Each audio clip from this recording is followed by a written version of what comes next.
Hi, how's it going?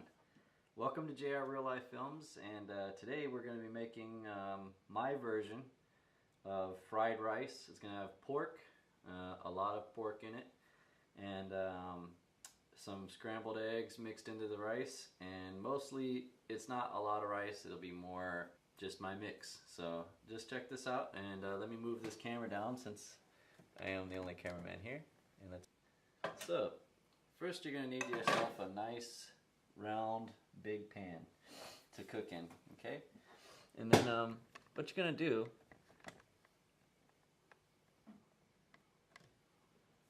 alright, so what you're going to do is get this heated up real good, alright? And before you do any of this, go ahead and get you some rice. I already cooked this like the night before and it's slightly frozen, so what you want to do before you start cooking with it is go ahead and throw it in the microwave. You know, leave it in the plastic if you wish. I usually don't. I take it out, put it in a bowl, like so, and stick it in the microwave for, I don't know, about 30 seconds to a minute, depends on your microwave. So I'll go ahead and do that. And then while that's going, I'm going to go ahead and cook the meat up real quick. I want the meat to be completely cooked and not raw. So I have with me, it doesn't really look like meat, but it is. It's I bought it in bulk, so I made it smaller, real thin, so it freezes very easily. And I stacked it into the freezer so that you can put different days or different amounts in different bags. You don't have to, you know, when you buy bulk, you don't really need the whole thing because it's usually in a big old massive bulk thing. You know, I don't know how to explain it. When you buy, like I go to Costco or Sam's and I'll buy bulk pork, and since now it's just me at the house, I really don't need to eat a big old huge 2-pound thing of pork. So usually divot up into small pieces and put it into really thin plastic Ziploc bags like this. So let's go ahead and start cooking this. This was frozen. I let it sit out for about an hour or so. It doesn't take that long to thaw out. If it's still really, really frozen, like hard as a brick, and you can't even bend it or anything like that, go ahead and stick it in the microwave for about 30 seconds or so. And don't overcook it in the microwave. You want to cook most of it in the pan. All right. So go ahead and pull this on out. Put that in our pan like so. I'm not going to preheat the oven or nothing like that because I'm going to buy myself a little bit of time with the microwaving of the rice. Alrighty, so you got that in there. Go ahead and crank up the fire. Alright, and I do about a medium heat, not too high, not too hot. Alright, and I'll throw the rice in the microwave right now. Just taking it out of the bag. Because you don't want to melt plastic into your rice, it just doesn't taste right. Plus it's a pain in the butt to pick the rice, pick the plastic out of the rice. So you just throw that in there like so. So I got it all in here, got two little rice bowls in here, so I'm going to go nuke that.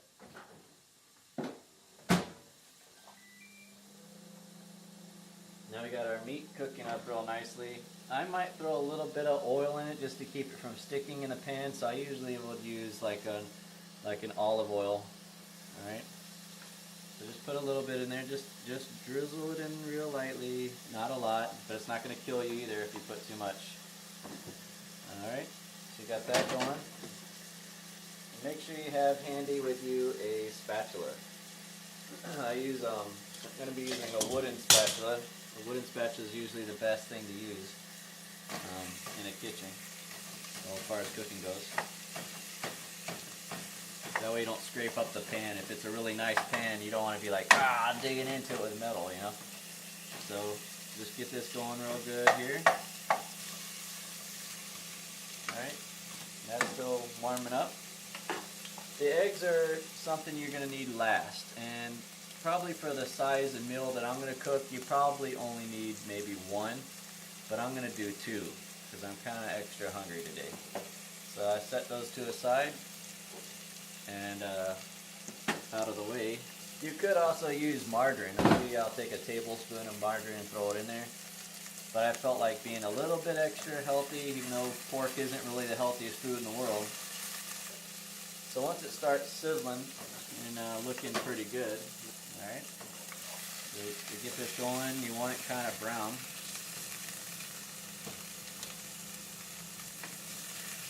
Alright.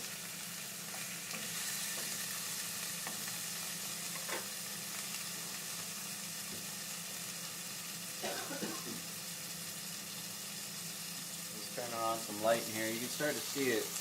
It's starting to turn a little brown. It's not so pink like here. This is kind of pink here. So this is kind of brown. That's what we want. All of the pink out of it. All right.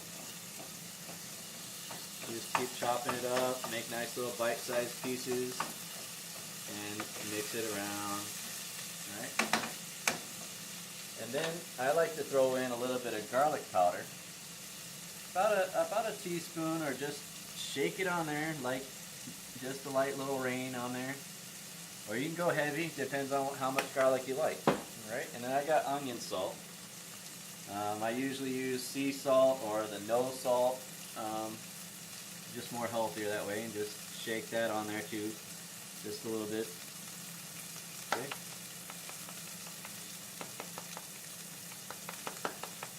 Just like so. And we'll put more later, but right now I just want to get the meat nice and seasoned up real good. You don't want to over spice it because you don't want to kill it, you know. You don't want to kill the flavor or the taste. You want it to still taste slightly better than the pork by itself would taste. And pork naturally has a lot of fat in it, so, and it has its own salt content, or layer of a content. So that's why I didn't use regular salt. I used something else. I used like an onion salt or no salt. But that's about it. Okay. So my rice is done nuking right now. I just pulled that out. That was a little bit too long, I think. I think I did it for 1 minute. But it should be fine. It was nice and frozen. It was real solid. So if I threw it in with the meat, it would not be good. Alright. So let's finish cooking up this meat right here. This is just a real quick meal. It doesn't take that long at all if you already have everything prepared, you know, prepped out. The rice was cooked beforehand, so you don't have to wait for the rice to cook. I have a little rice cooker. And all I did was make it a ball, you know, a nice sized ball, put it in a plastic bag, or a Ziploc bag, or saran wrap, and then threw it into the freezer, you know, overnight or whatever, or whenever I feel like having a snack. You know, I just pull out a rice ball, throw it in the microwave real quick, and make it nice and warm. You know, and you're good to go. You can throw it into here like this.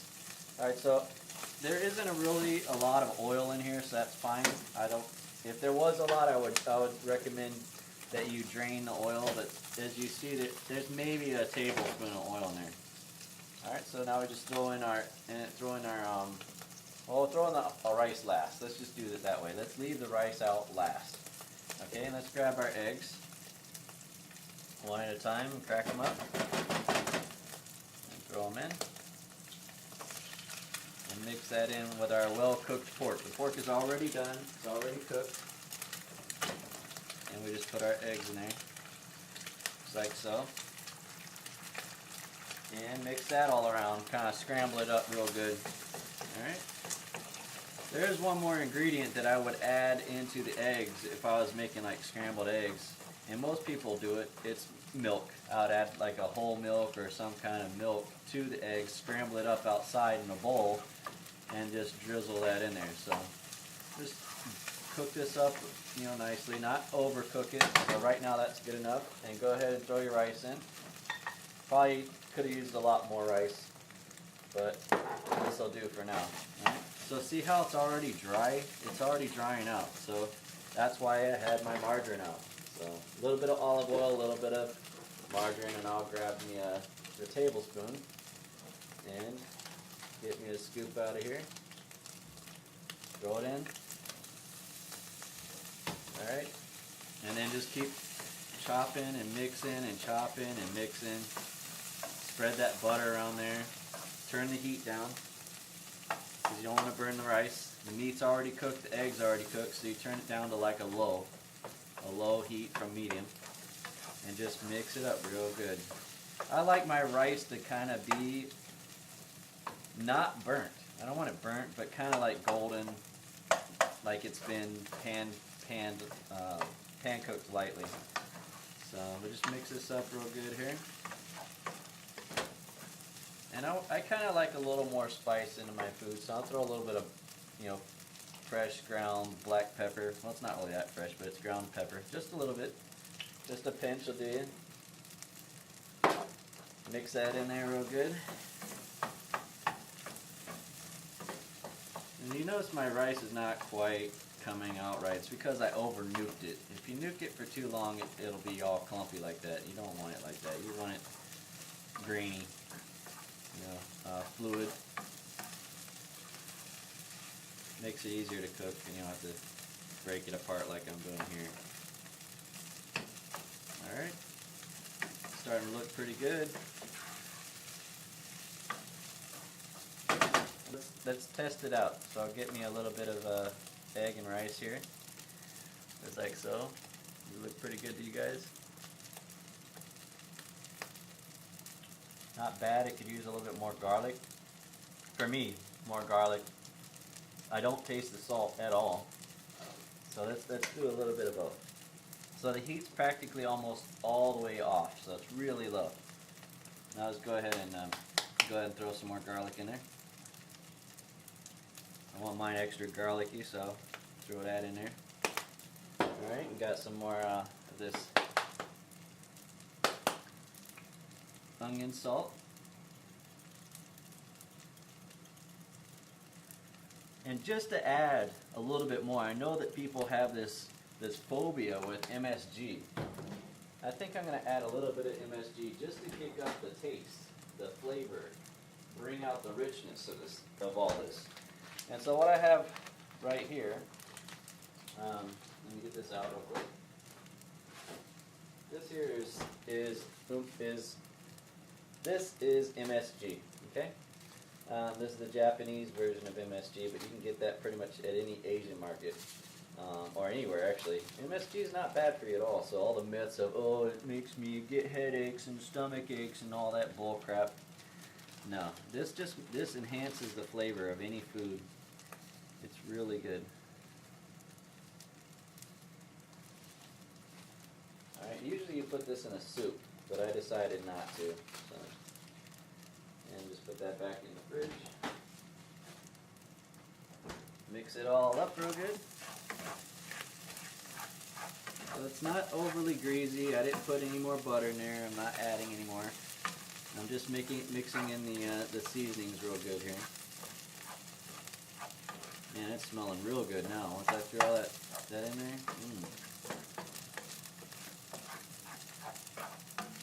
Yeah. Alright, and get yourself a plate. And just pour that puppy right on in there.